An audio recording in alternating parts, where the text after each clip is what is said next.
আজ তোমাদেরকে একটা নতুন জায়গার খবর দিচ্ছি, সেটা শোনো। ঢাকুরিয়া লেকে গেছো নিশ্চয়ই সবাই। ওই লেকটায় না আমরাও বসে থাকতাম। তো একদিন কি হলো, আমাদের দুজনের ফোনেরই অবস্থা খারাপ। একজনের ফোন রেখে এলাম, আরেকজনের ফোনে সুইচ অফ হয়ে গেল। তো আমরা ভাবলাম একটু হেঁটে আসি সামনে থেকে। যেই না হাঁটলাম একটু সামনে, অমনি দেখলাম একটা বড় গেট। এবার গেটটা দিয়ে ঢুকে না সব কিছু দেখে এসে গেছি। এরপরে দ্বিতীয়বার আবার গেলাম শুধু তোমাদেরকে দেখানোর জন্যে যে এত ভালো একটা জিনিস আমরা দেখব, অথচ তোমরা দেখবে না। তাও কি কখনো হয় বলো? এবার দেখো এখানে কি আছে। মা দুর্গার প্রতিমা দেখতে পাচ্ছ? এই পুরোটা হচ্ছে একটা মা দুর্গারই মিউজিয়াম, যেখানের মধ্যে কি হচ্ছে, যেসব যেই বছরে সবচেয়ে ভালো ভালো যে পুজোগুলো হচ্ছে, ওই পুজোগুলোর প্রতিমা এখানে নিয়ে আসা হয়। তাই এই জায়গাটার নাম ওরা দিয়েছে মা ফিরে এলো। দেখো কি সুন্দর করে সংরক্ষণ করেছে ওরা প্রত্যেকটা প্রতিমা। এবং সেখানে কিন্তু সব কিছু লিখেও দিয়েছে যে কবেকার ঠাকুর, কোন ক্লাবের ঠাকুর, ঠিক আছে? নিচে ওদের সালটা লেখা আছে, ওদের ক্লাবের নামটা লেখা আছে, যে ওই সময়ের এই ঠাকুর। এই যে দেখো হিন্দুস্তান পার্ক, হিন্দুস্তান ক্লাব।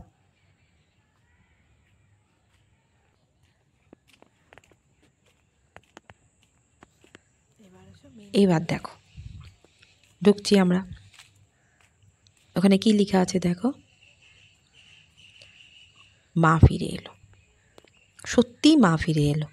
প্রত্যেকটা জিনিস এত সুন্দর করে সংরক্ষণ করেছে ওরা। তার মধ্যে প্রধান যেটা আকর্ষণ সেটা হলো এখানকার টেরাকোটার কাজ। দেখো প্রত্যেকটা দেয়ালে দেয়ালে টেরাকোটা, এমনকি বাউন্ডারি ওয়াল যেগুলো দেখলে সেগুলোর মধ্যেও টেরাকোটা। প্রত্যেকটা জিনিসে টেরাকোটা। আর এমন একটা ব্যাপার, টেরাকোটা শুধুমাত্র ছবি দিয়েই ওরা করেনি, প্রত্যেকটা ছবির পেছনে কি সুন্দর গল্প লুকিয়ে আছে।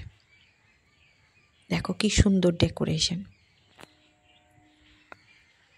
আমরা তো অবাক হয়ে শুধু দেখেই গেলাম যে এত সুন্দর একটা জায়গা এতদিন মিস করলাম। অনেক মানুষের আগমন হয়। এর মধ্যে সবচেয়ে বড় ব্যাপার, চারিদিকটা সবুজে সবুজে ঘেরা, এত গাছ এখানটার মধ্যে। আর সবচেয়ে বড় কথা, খুব পরিমাণে পরিষ্কার পরিচ্ছন্ন। এখানকার সিকিউরিটি গার্ড যারা আছেন, যারা মেনটেনেন্সে আছে, প্রচণ্ড পরিমাণে সচেতন। এত সুন্দর মেনটেন করেছে না, ওখানে গেলেই মনে হয় মনটা ভালো হয়ে যায়। টেরাকোটার কাজগুলো তো আমি জাস্ট মুগ্ধ হয়ে দেখেছি। এবার তো হচ্ছে আমি তোমাদেরকে ভিডিও করলাম সেটা দেখানোর জন্যে, বাট এর আগের বার তো কোনো মোবাইলও ছিল না, জানো তো। সে শুধু দেখেই গেলাম, কি আশ্চর্য কারুকাজ। দেখো চারিদিকটা ভালো করে, কতটা সুন্দর আর কতটা বিশাল এরিয়া নিয়ে এটা করেছে।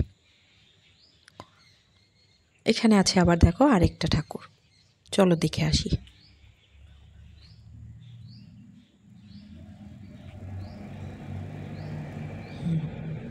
এ দেখো ঠাকুরটার আশেপাশে কতটা খালি জায়গা, আর ওইখানটাতেই ঠাকুরটা আছে। এই যে কি সুন্দর দেখো।